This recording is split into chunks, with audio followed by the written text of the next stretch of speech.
Hi there, here is your long-awaited video for English 112 Online. I am Summerlin Page Webb, your instructor for the course. I apologize for taking so long to get your video up. Usually I can get it done pretty quickly, but the first 2 weeks of class have been really something this semester. I hope you all are doing well. I've seen work from everyone, and I'm working on grading your little introductory writing assignments. I'll have those back to you as soon as I can. I wanted to talk to you a little bit about your upcoming assignments and address just a few things. First off, the checkpoints are required every week, so make sure that you do respond. Even if everything's fine, you can just check in to say that everything is fine. If you have immediate questions, of course, please email me, but I find that the checkpoint every week makes sure that I keep a connection with the students and that I notice any trends or problems that may be happening in the course. So the upcoming assignment that you have is a comparative rhetorical analysis. Now when I say rhetorical analysis, I mean that you are analyzing how two writers deliver their information in this case. So with the rhetorical analysis, the focus is on how the information is being delivered more than it is the information itself. Now that said, you'll be using a scientific article and a popular article, so there may be different levels of information in the two articles. That's certainly something you can talk about. But the main point here is to look at how the authors deliver their information differently. So I did provide some APA sources for you this week. Please make sure you take advantage of those. I am, of course, available to help you, and you can also get help at the Writing and Reading Center if you want some help with your APA format.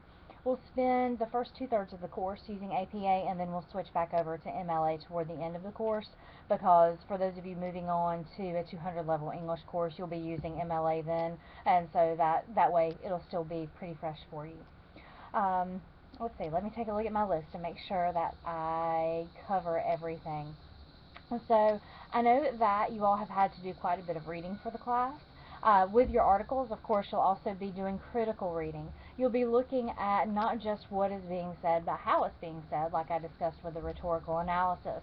And you'll need to think about things like whether the author is credible, whether they have used good information, whether they are fact-checking, whether they're citing their sources. And as this is discussed in your They Say, I Say textbook, you have to ask yourself the so what and who cares questions. That when you're looking at academic writing, it's a conversation. So even when you are creating an essay, you're entering a conversation that the texts have already started. And in order to do that, you need to work hard to understand what you read. I know some of the things that you'll be reading in this course may be outside your field. I understand, and I certainly empathize as an English instructor who does a bit of science reading. It's outside my field. It can be hard. And some of the strategies that I use, I break down big readings into smaller parts. I like to take notes in my reading. I will mark up a text. If I don't want to write in the book, if it's a library book, or if you want to sell that book back, I might use some small sticky notes in the margins and take some notes in a notebook. I find that when a text is hard to understand, that stopping to paraphrase and take notes can help me retain the material, and I have something to go back to. As you read, ask yourself questions, write them down. A lot of times the notes that you take and the questions that you find yourself asking can be helpful later when you are generating a writing assignment. So citation, I know that is often a pain for students in English 111 and 112, but it's a necessary pain. In our writing, we have to cite what sources we use. And we do this for a few reasons. Of course, we want to give credit where credit is due. We live in a country that highly values ideas of intellectual property, and citing lets us take care of giving that credit. With citation, you also leave a trail of sorts for future scholars, so when they look at your work, they can go back and retrace your steps and find the information. It is important to differentiate between quoting and paraphrasing. Remember that quoting is direct, exact words and should be in quotation marks. Paraphrasing is when you take the author's ideas and put them into your own words. With your rhetorical analysis, you will need to quote from the text in order to back your points. So please do that, and please cite. And I know that APA may be new for a lot of people, and I understand that. I spend most of my time in MLA, so APA kind of feels like my second language. I use that sort of analogy. So I understand. Do your best to use the resources you have, and hopefully we can work out the kinks before the next writing assignments that are coming up. So jump in, don't be scared, and certainly don't let yourself get behind. Um, One question that I had about citing was when you deal with news sources online, for instance, CNN. A student asked, should I treat this as an online periodical? Because it is. Or should I treat it as a website? You will end up with nearly the same scenario either way you do it.